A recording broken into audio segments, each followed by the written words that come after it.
morning. I've just finished my morning meditation. Oh, beautiful location I'm at here, up on top of the mountain. Hill really. I guess us locals would probably call it a mountain. Here in Australia we have a habit of making mountains out of molehills. That being said, we have actually had some pretty extreme weather as Australia goes over the last few years. More natural disasters than we normally have to account for.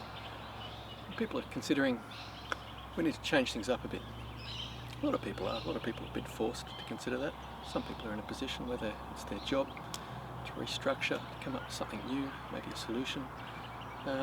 Look, there's a lot of different reasons why at this time in history people are finally motivated to maybe work together or probably change the systems that have been in place that just simply aren't working for us. When I say they aren't working for us, well, the problem is they are working for us, but they're working for us unsatisfactorily. Now, at the end of the day, most people, when they go to work, they're working to live. So really what they want when they come home is the ability for their family to be safe and happy. They want the ability to buy into entertainment. And that's a significant comeuppance that isn't going to work out for us. That's actually going to cause a pretty big downfall. The nature of... Apologies, my meditation music's just got on another track. It's got my attention. Yeah, the nature of, for the reasons that we work, and for all the things that actually matter to us, if they're not going to work out for us, then things change up.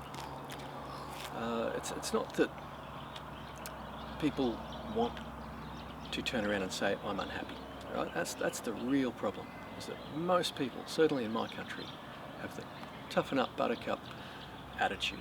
Now, it is causing a disconnect between how I want to say the older generations are regarding the newer generation.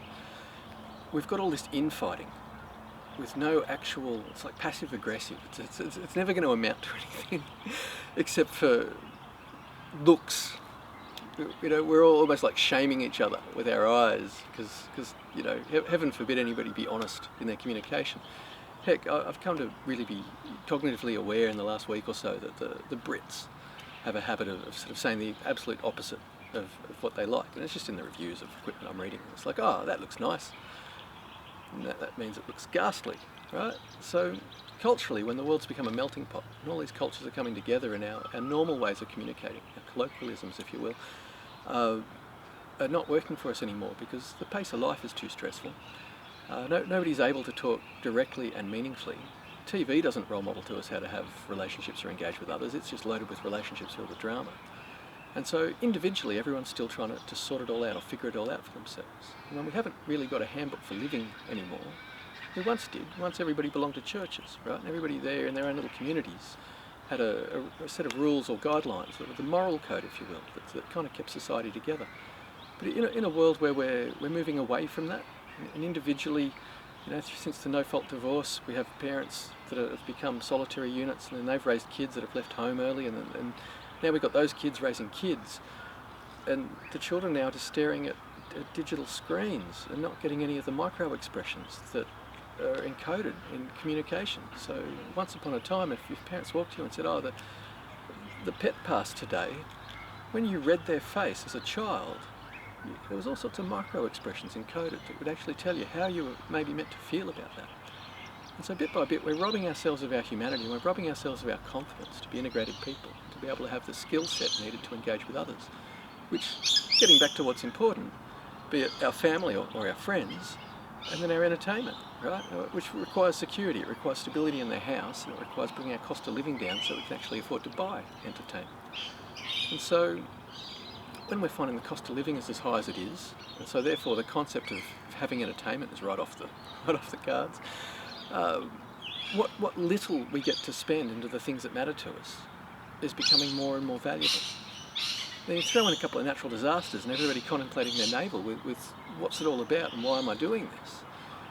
We're hitting the stage in history where everybody really is seriously thinking, well, what's the different way in which I can do this, right? So I come to this video because I'm the angry puppet, but really it's because we all want to protect a sense of being able to be the chilled out puppet, the happy puppet, if you will. And it's just not a thing. There's no sanctuary in our lives anymore. What little sanctuary we have is it's not guaranteed. Without that notion of it being guaranteed, there's that background sense of uncomfort that just sits in our hearts, and it rides with us in every conversation. It's the reason why we all get snappy so quickly with our loved ones, because we've got all these other stresses going on that have become anxieties because there's too many of them. We can't remember all the stresses. We can't remember the importance or the level of the stresses and the order that we need to address them. And so really we're all just becoming like a pressure cooker, and none of us are quite sure where to explode, because anger works for us. It's always worked for us. For all throughout history, when we got angry, and it doesn't have to be all history, all of yesterday, right, depending on where you're at in your life right now. But anger is a great emotion, right? It's not the best emotion. It's not really it's not something we want to be channeling all the time. But if you're living in shame or levels of anxiety, if you're living with apathy and just don't care about yourself anymore, or you've got all these other lower emotions going on, by the time you raise your energy level up to the level of anger, you want to do something about it. So in that regard, anger, throughout the course of history, has always worked for us. But right now, it's sort of like the last thing we need. Right? We all just really need to elevate each other. We actually need to be living at the level of courage, right? And so once we hit the level of courage, everything changes. Our level of communication with others change. The level of engagement with our planet at so many levels can really change. But I get back to those things that matter, right? Which is a sense of family and our possessions, right? So I'm going to just take family off the table for a second. It's so important that when I talk about it, I want to do it the full justice it deserves, the due diligence it deserves, if you will. So let's talk about our possessions for a second. Now, there's different. Some people buy into entertainment that they go out to concerts and whatnot. I myself was always on the attitude that if I bought a CD, that I could re-listen to that music over and over again. So instead of spending 3 times the cost of a CD as they once were to go see a concert, I thought there was better value in owning possessions. Now, as it turns out, after a few burglaries, right, having had an experience that couldn't have been taken from me probably would have been the better investment. But I want to talk about material possessions for a moment, because their ability to bring us joy is massively deprecated. Now, I've done other videos on that, and it's the fact that the companies that need to make money, right? So chances are, whatever your hobby is, some company has absorbed a lot of smaller companies, and that's the reason why you bought its product, right? Because its technology offered just a few more little stamps on the box to make it seem like it was a bit better. And those companies need more sales, right? We're not in a world anymore where you buy a fridge and it lasts for 40 years, and you buy a washing machine and it lasts for 20 years or 15 years, right? Every single product, right? The TVs don't last 10 years anymore. If they do, the original owner of that TV certainly isn't as likely to be using it as if you go back 30, 40 years ago, where you bought a TV and 10, 15 years when you were done with it, thinking about buying a new TV, it did go to the children, right? And the problem is we've now got more, in the Western world, we've got more TVs in our houses than the practical things we should actually be buying into, right? They're just a junk commodity. And because the new TVs, unless you buy the new TV, it's not smart enough, hasn't got enough apps in it, hasn't got the HDMI 2.1, it doesn't do the variable refresh rate, it hasn't got all the new things. You need probably a new HDMI cable to connect it to, and all these other ancillary bits of equipment that will punish you if you haven't brought them all forward at the exact same time. Yeah, punish you. I put a 4K disc in a 4K player. Normally I played it to a 4K OLED HDR, and for whatever reason, I swapped that over to an old 1080 projector, and all of a sudden I get these 3-minute video feeds at the start of the disc playing in every single language on the planet, telling me I need to upgrade my television, right? And that's if you're silly enough to buy into the world's least adopted disc format, because as it turns out, statistically, everyone's going back to buy DVDs. They now own the market segment of the sales of any disc sold, and that's because the high-end segment split their purchases between Blu-rays and 4K UHDs, right? And why is that? Well, there's pushback, and people are trying to save coin. But getting back to the point is all the manufacturers, right, that make the high-end equipment, they desperately need people to make more purchases. And so because of that, they're deprecating the purchases that you've just made in the last few years, right? They've started to realise that the fat cats are the people who can afford to buy new equipment all the time. They're the people that if they firmware break, a piece of equipment, or make it so it's no longer usable to you and your family. It's no longer like one button to turn everything on and everything's just become more difficult. They punish it just enough. They know that there's a certain demographic of people out there cashed up enough to go out and buy a new product. And so that's happening across all of our entertainment platforms. And for me, it was cameras, it's audio equipment, it's entertainment equipment, which is your TVs and your AV processors. Right? And I've watched just across those couple of hobbies, them being designed to fail. In fact, computers, that's the hardest one, because this moves out of entertainment, this moves into productivity. Computers, apology for the plane, I can't control who I share the frame with my neighbours. I've tried to make it a little bit tight so that people walking around doing their exercise won't be in my frame. I'll just talk with them. But the plane, I can't really talk over it. I'll try. Yeah, moving into computers, which is entertainment for many people.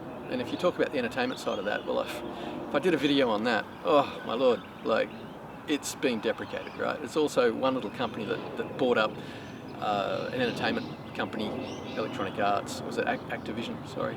And it just turns out that they won, right? I think in the recent awards and whatnot, because their earnings through the year, if you tally in what they earn under the Activision brand, they can misrepresent themselves as actually being half successful, when they're absolutely not. They're losing a war, but it's all about manipulation and obfuscation, right? So consumers, who are white belt or yellow belt consumers, constantly the manufacturers target whatever we're looking for, and they'll just change those numbers up enough to constantly be able to present themselves in ways that makes them look like they're winning.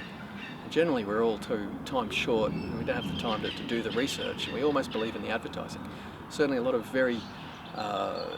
a lot of legal teams and a lot of really good psychologists will be brought in for the advertising, and so the legal teams will make sure they don't really cross any lines, and they'll make sure that as much as they misrepresent the product, they can get away with it, and the advertising teams will be done in such a way as to break you down and make sure that you're interested in buying their product, right? And then combined with the fact that your said entertainment company's probably bought up all the other people that were underneath it that could have been competition to it, right? The chances are you've just been left with, I mean, if in butcher terms, you've been left with the offal, right? And you're being sold like it's prime steak. So the problem is, it comes over to our productivity platforms, right? Now, just imagine for a second that you're the head of a company, right? And you want your secretary to type a letter. Once upon a time, all the software in play that would have allowed them to type that letter and send it by post, there was a finite time cost. But now, with a flick of a switch, the digital platforms can cause you such a grievance with just trying to do something as basic as sending an email, or something as basic as cutting and pasting data. Yeah, they're ripping out all the old shortcut keys, so it's not long before Control X and Control Z and Control C go by the wayside. Because trust me, as a PC technician, all my good shortcut keys have been pulled out in the last 10 years.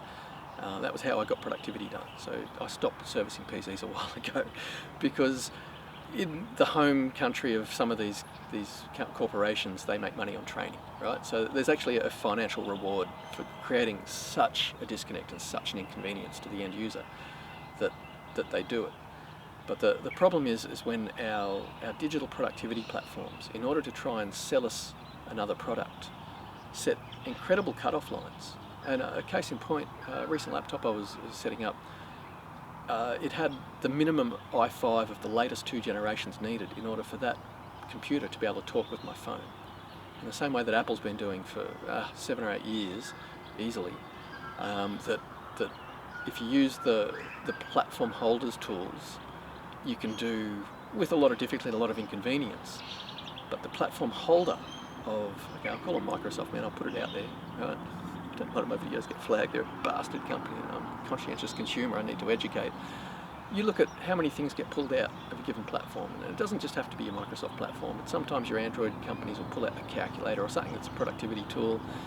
Case in point, on the Windows 11, which is an atrocious product, and I highly recommend everyone avoid it, and that means going to the competition, go to the competition, do it.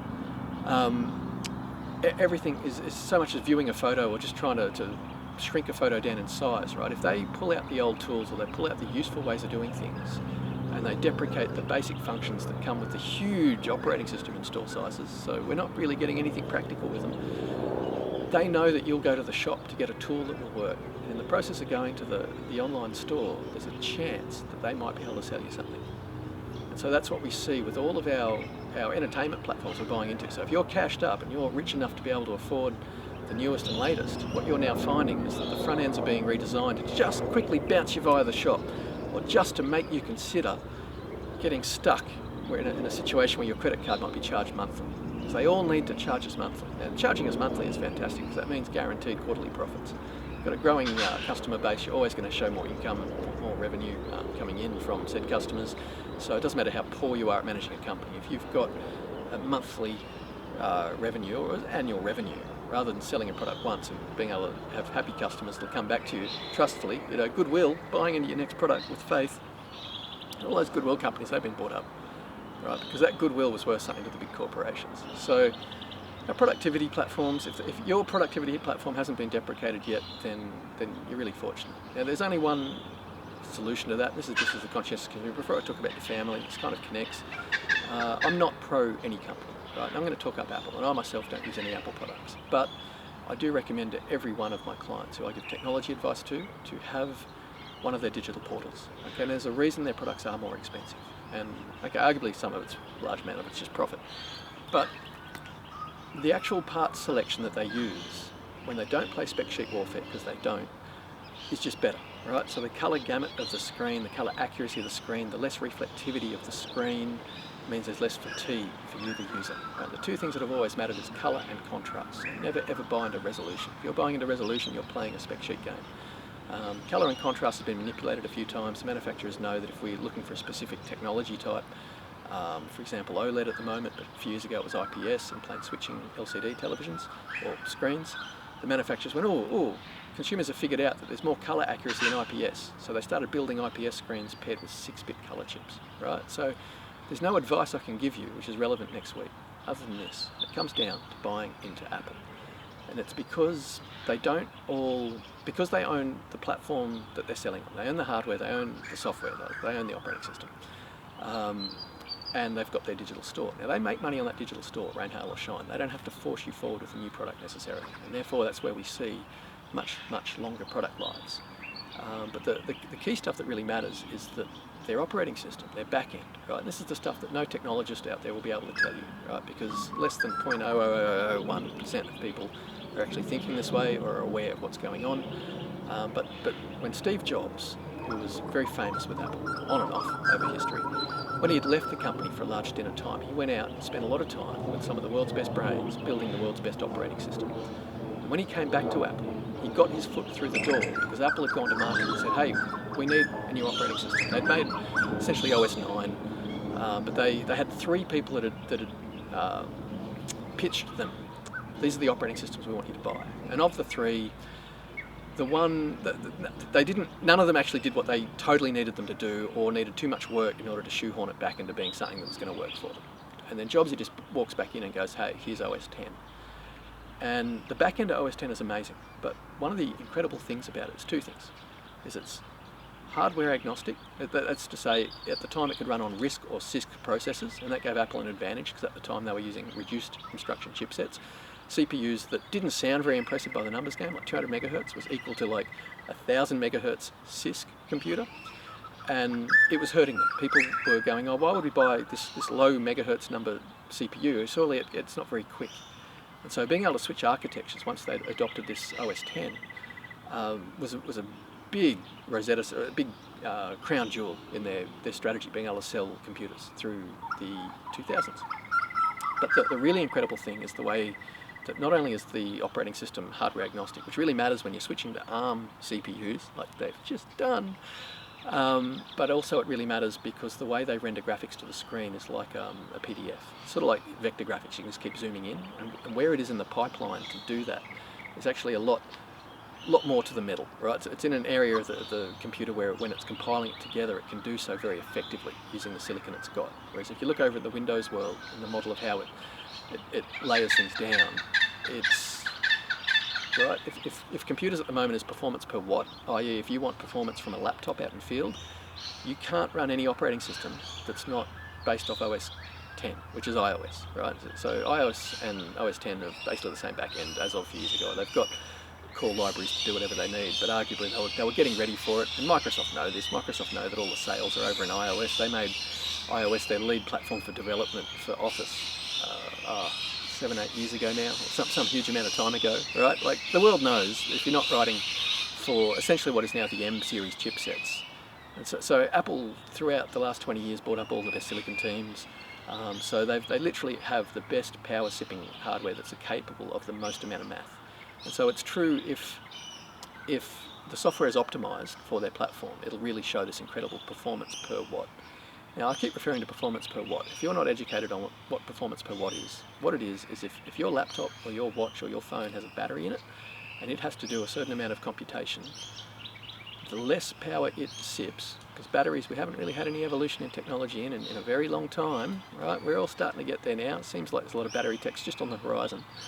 But performance per watt really matters, because batteries are heavy, batteries are costly, and most laptops are made large in order to get a battery in there, in order to give them a runtime that lasts for a while. And in terms of computer performance, I mean, every computer on the planet can type a document and consume web pages and play video games. We don't need more performance. We haven't needed actual more raw performance for a very long time. And so performance per watt is the real metric where any technology is going to be able to compete. And so the nature of Apple having a very sound operating system that's very power efficient, it doesn't have lots of lines of code that's just jank, just making the CPUs run pointlessly and generating a lot of heat, works in their favour. And it's the same in the Android camp. They haven't quite got as optimised to the metal operating system. Arguably, it's the only thing that could technically compete with Apple, but in the Android operating system, because the platform holder isn't the same as the hardware sellers, we're stuck in that cycle of the hardware needs to magically break every 18 months or every 2 years in order for the companies that need to make money selling hardware to resell it to us. So you're not going to have any stability in that zone. You're going to always be forced forward.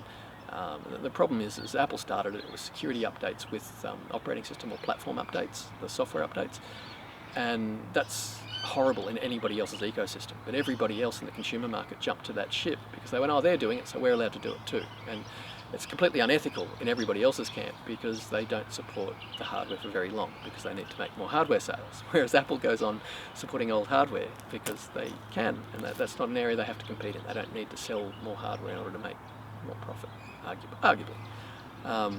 But it comes down to stability, it comes down to security, right? And it just comes down to working with high dynamic range or any of the things that creatives do, and it comes down to just not being constantly interrupted with buy this or just jank. Like every Windows message, you can't tell if you've got to hit the button on the left or the right in order to get rid of the message and follow in the direction you're going in. There's just no consistency in the front end user interface, certainly not between deployments of different, every time they put an update out. So, if you favour your sanity, basically if you favour your loved ones, you've got to be insular and protect your sanity, right? So you need reliable equipment that doesn't make you just get really, really frustrated. So everyone's going, oh, I get really frustrated on Apple. Okay, that's because you've spent tens of hours, if not hundreds of hours, learning competitors' platforms, right? If you spent a fraction of that, even 1/10 of that time learning the Apple ecosystem, I assure you that grievance you have, which is personal to you because you haven't spent the time to take your blinkers off and just actually sit back without a prejudgment and actually learnt the Apple way for how they set up stuff. I find iOS a little bit frustrating, but desktop OS, yeah, right, absolutely amazing, right? And you kind of set stuff up once and it just works. And there's logical reason for why things are the way they are, and it just all, if you spend a little bit of time trying to learn it, it really works with you. And I say this as a technician that goes years between touching a piece of Apple equipment, and every time I touch it, the operating system's come forward 1 or 2 versions, everything's changed completely. And yet still, without going on the internet and looking up a guide, I can do everything I need to do, right? And I mean, I've had Apples that I've picked up that are many, many years old, and I install no extra software on them other than the base operating system, and I'm talking pre-OS 10, and I can have the thing turn on, I can have the thing go on the net, I can have the thing download my emails and read them out to me, right? Without having to install an extra app. And that the photo editing capabilities and all the capabilities of the machine are just top tier, next level, right? So trust me when I say Apple is just amazing, and if you favour the sanity of your family, you kind of have to be buying into that. But the thing that no one's prepared for, and this is what I was saying about it as a conscientious consumer, the fact that their silicon is so just sipping on the power, the fact that all of their parts are chosen generally the best of the best, and that generally means you get more performance out of your power. I had a Sony Walkman once, and it ran on an AA battery, one AA battery, and I could get more than 10 hours of tape playback from it, listening to tapes, right? And everyone else's Walkmans needed 2 or more batteries, And what happened is this particular Sony Walkman was a gift from my grandmother, but it was just incredible. And so what happens when you buy the most expensive hardware, the selection of all the parts that go into it are all just more power efficient, right? They're not just cheap, and they're not just ripping through the power, which is a metric that we don't all see, right? Because it doesn't really make the paperwork. But Apple are just very hush-hush about all the stuff that all the efforts they actually go to with making these superlative products. So as I say, I don't have any Apple products. I certainly give them to all my family members because I know it just increases the quality of life. I had a friend this week get in contact with me, bought a new laptop, and he said to me almost as if he was shameful about it, because we're both PC gamers, arguably, and he was almost like, oh yeah, I bought an Apple M whatever MacBook. And I'm like, brilliant. He didn't expect the response I gave to him. And exactly that, I think he identifies as being ADHD, and already he acknowledges the amount of increased productivity he achieves on being on that platform. It's just incredible. So, I don't want to be doing a pitch for a big corporation. That's not really my thing. But getting back to our loved ones, getting back to stability in our houses, arguably. So that's buying the hardware that's stable, right? Well, as I say, all my favourite industries have been deprecated, and that's everything from hi-fi amps or any stereo equipment to cameras through to digital entertainment, which is gaming systems and computers. And I'm finding all of those things are just designed to basically fail. Not quite. The Sony PlayStation, the Nintendo Switch, desperately fighting to vie for your attention, and both of those are very good gaming platforms to buy into. So Nintendo Switch certainly, absolutely, you've got to go with Nintendo. They're just pro-family at every level. You get like 7 online family licenses when you buy their annual subscription, right? They're not trying to just jank you out of an annual subscription and make it so it's costly. They didn't deprecate couch co-op gaming just so they could sell every individual person an online subscription, which is one of the 3 profit tiers of gaming consoles. So Nintendo have just always been 100% legit. But the next down on the ladder, and especially if you want incredible graphics, probably the Sony PlayStation is the only safe place you're going to find that. And then everything else is just not even worth considering. But that being said, a lot of people game on iPads or Android devices, and again, I would suggest the performance per watt advantage that Apple has, and certainly what will happen is more and more programmers will program for iOS. Now that Apple's got serious graphics chops, we're going to seriously start to see a lot more programmers program for an operating system that's easy to program for, it's more stable, more guaranteed security with being able to sell the software. Look, the writing's on the wall in terms of which one company's going to just win out in those areas. But, okay, so we've got our consumer stuff kind of dealt with. Well, we haven't. Everything's built to fail, right? And there's nothing in the consumer world that's going to work out for us. And then we've got this world around us where governments now are putting mandated controls on us in ways that are very against our freedoms and our liberties. And they're just trying to protect us, right? The problem is that corporations have gotten bigger than governments. And in order for governments that are all having their own little financial crises, because we've got an aged population that is living longer, and so most countries weren't prepared for looking after the elderly as much as we now have to look after. In recent world events, when a lot of businesses all either folded or had a lot of difficulties, we've got now more unemployment, and the cost to the government looking after the unemployed is just ridiculous. And all that money doesn't actually get to them, because a lot of people saw a business opportunity to look after the unemployed. And so we've got all these training schemes and all sorts of things now that are quite happy to be the middlemen, taking all that fat cat money that's coming down just to try to set people up to potentially be able to live with dignity. And yet living with dignity isn't really happening for any of the people involved. So yeah, it's a really tricky situation that we're all in.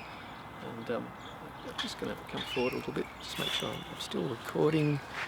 And look, I'm just about out of time. Look, I've done other videos about coming forward to a solution. I understand that the professionalism of this video isn't very strong. It hasn't got editing in it. It isn't coming from a script. These are all things I'd like to offer. I do believe I need to be doing a review channel for technology and products individually. None of these things I technically can do at the moment, because I, just like everyone else, have to go out and earn my bread and butter and my crust. And so actually at this time of day I've got to get ready for a training upskill course. So this is it. This is me out for the day. Really sorry I didn't get into the meat and potatoes that I really wanted to get to, which is being able to talk about our loved ones, things that matter, and ways that we can potentially protect them, or the things that actually matter, things that are on the radar for what's coming in, what's affecting us, and steps we need to take to look after ourselves and look after the world, if you will. to give an inheritable world for our children, or a safe world, arguably, because we all operate better when we feel better. So look, with that, I'm just going to say namaste and love, peace out, all the good exits I can possibly offer, and I'm going to leave you with some quiet time in your thoughts, and I'd say please find me in another video and we'll talk more then.